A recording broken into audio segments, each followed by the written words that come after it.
NDP leader Marit Stiles is joined by several health organizations to discuss the vote on Bill 60. You're going to pay more for care as investor profits are going to be prioritized instead of your health. Other provinces in Canada have gone down this route, and guess what? They've turned back. Both British Columbia and more recently Quebec have curtailed their use of private for-profit clinics, the same kind of clinics that Ford and the Conservatives want to spend even more public money on. They found, guess what, that it worsened patient care and cost the government a lot more money. The solutions to our healthcare crisis are simple. Invest the unspent billions that are already earmarked for public health care. Make full use of the operating rooms that are currently sitting empty by investing in the staff to run them. Pay trusted, qualified healthcare workers fairly to keep them in the public system. And hire more to clear the backlog of procedures. The Ontario NDP has continued to advance these solutions, and each and every time, the Ford Conservatives have said no, because they are ideologically driven to push public money into private pockets. While the Conservatives' plan comes to a vote today, and with their majority, we do expect to see it pass, the NDP, the party of universal health care, will be voting against it. And we have a plan to continue to work with stakeholders such as the Ontario Health Coalition, healthcare workers, their unions, and ordinary Ontarians to undo Doug Ford's damage to our healthcare system and to get people the fast, quality care that they deserve in every corner of this province. And with that, I'd like to turn it over to NDP health critic and MPP for Nickel Belt, France Jalina.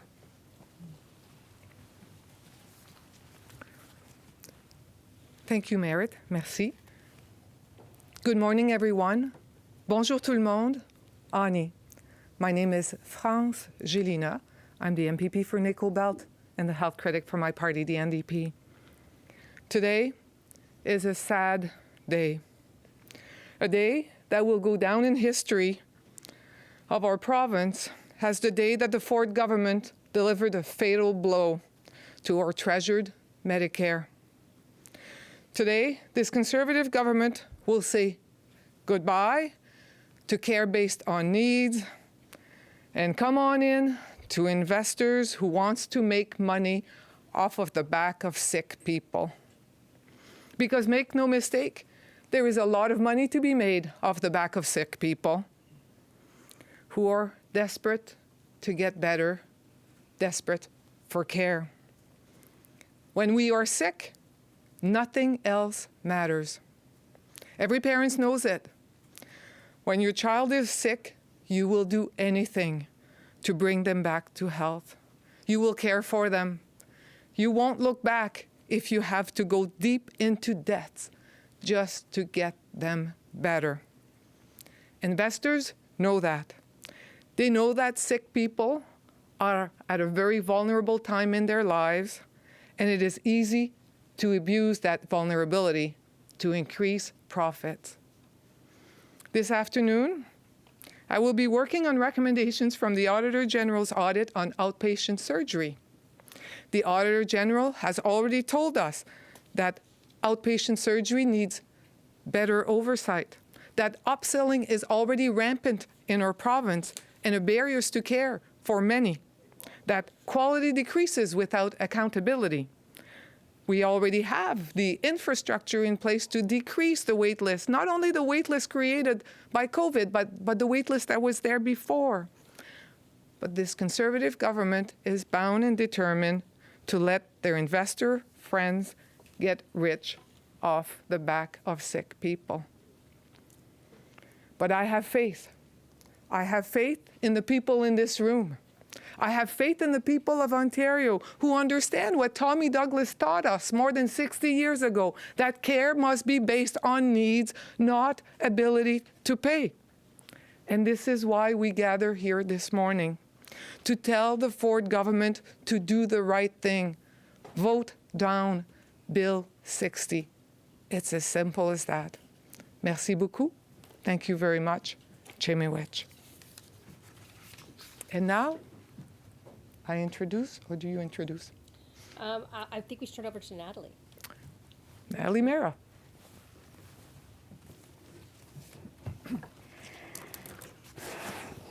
Oh, sorry. Historic day indeed. You know, Bill 60 has been a cover-up from the start, even before the election, when the health minister may or may not have misspoken at a press conference in which he said that they were going to open surgeries in independent health facilities, which is a euphemism for private clinics, and in private hospitals.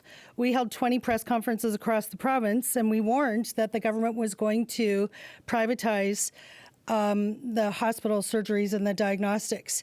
They sent out a spokesperson from the ministry after us, and they categorically denied. I mean, there's just this is almost a verbatim quote. We are not, and we have no intention to, expand the use of private for-profit clinics and hospitals.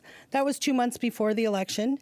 2 months after the election, the government announced its plan to move ahead with the privatization of our core hospital services in Ontario. I've been watching Question Period over the last few weeks, and as of now, the minister won't even say the word private clinics. She won't say independent health facilities. She won't say private. She won't say for-profit. She keeps referring to them as community-based clinics to try and cover up now for the fundamental change that Bill 60 makes and this plan to privatize. In the legislation, they expressly say that they're expanding the private clinics, the independent health facilities, to cover surgeries and diagnostic tests. That is expressly in the Act. Throughout the Act, from top to bottom, they privatize everything, including the oversight of the private clinics. Until today, if they pass the bill, the director in the ministry had to be an employee of the ministry and therefore covered by the conflict of interest and other standards of the Public Service of Ontario. In the legislation that they intend to pass today, the director in the ministry who will oversee the privatization of our core hospital services can be an employee of a third party, could be a corporation. They have never said what the intent is. If the intent was to make it an employee of Ontario Health, they should have written that in the legislation. They did not. They did not make that amendment anywhere through the process. And so what is the intent here? Who is going to now oversee the privatization of our hospitals? In the legislation, before they brought in the legislation, Doug Ford said that they had guardrails and they would be protecting against all sorts of things. There's not one guardrail to protect against what a friend of mine told me just last week in Oshawa. He went to Lakeridge Health. He was told by a physician that it would take up to a year, 2 years, to get a colonoscopy in the public hospital. Utter nonsense. There is just no possible way that that's true. Or he could pay almost $200 to go to that physician's private clinic to get his colonoscopy. No guardrails. There's nothing in the Act that is stopping that physician from referring patients to his own private for-profit clinic where he is charging patients illegally for surgeries. Doug Ford said that you'll only ever pay with your OHIP card and not your credit card. And yet last night I got an email from a woman who said she wished she could be here today to stop the passage of this bill because she just got charged $2,000 for her cataract surgery at a private clinic in Ontario. We have provided 22 examples of this. We have another, at least 2 or 3 dozen examples of this. We will move ahead with a formal complaint to the Ontario government, to the federal government, and bring legal action if we have to stop them from allowing these private clinics to extra bill. And so if you're a private clinic owner in Ontario and you think you're going to set up shop here and charge OHIP and charge patients on top, you have another thing coming. Keep your investment money out of our public health system. We don't want you here. I just want to end with this. Everything that Doug Ford said in that press conference is untrue. None of the guardrails are there. There is no inspection system. That's left to the regulations if that ever comes up. It's no longer the College of Physicians and Surgeons. There are no guardrails, and no one is enforcing any laws in Ontario against private clinics for extra billing, and they're not even reporting to the federal government the extra billing that's happening in this province. There is no excuse for this.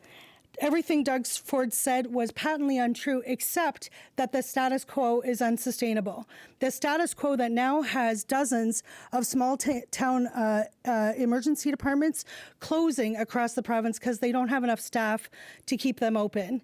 The status quo that has people lined up for surgeries, even though every hospital has emergency departments that are closed in the evenings and on weekends and are not running because they don't have the funding to run them and they don't have the staff to run them. Taking the staff out of our local hospitals and to siphon them off to private for-profit clinics that extra bill patients, have no quality control oversight, and violate the Canada Health Act is just, there is simply no excuse for it. If I seem at a bit of loss of words, it's because I am. I cannot believe that this government would move ahead with privatizing the public hospitals in Ontario in this way. It's just astonishing, outrageous public policy, and I don't think there are words strong enough to decry what they're going to try and do here today. I just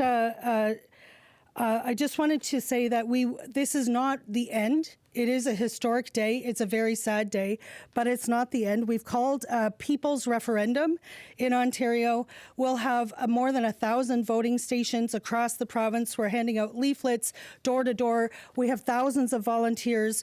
By May 26th and 27th, the voting days on the street, we'll have tens of thousands of volunteers out in front of grocery stores, corner stores, coffee shops, legions, union halls, faith-based organizations. Will be asking Ontarians to vote. The question is simple. Do you want our public hospital services to be privatized to for-profit hospitals and clinics? We know that the overwhelming majority of Ontarians do not want this to happen. They're going to pass this bill today.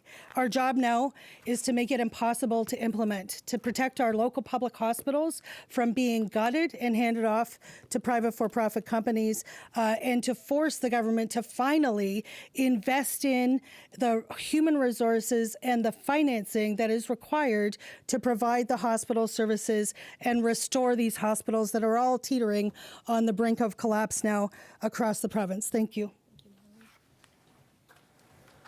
Thank you. Thank you, Natalie. That was Natalie Mayer from the Ontario Health Coalition. And you heard We've been listening to NDP leader Marit Stiles alongside other NDP members and several health organizations discussing their deep concerns over the vote ahead of Bill 60 that would privatize parts of the healthcare system.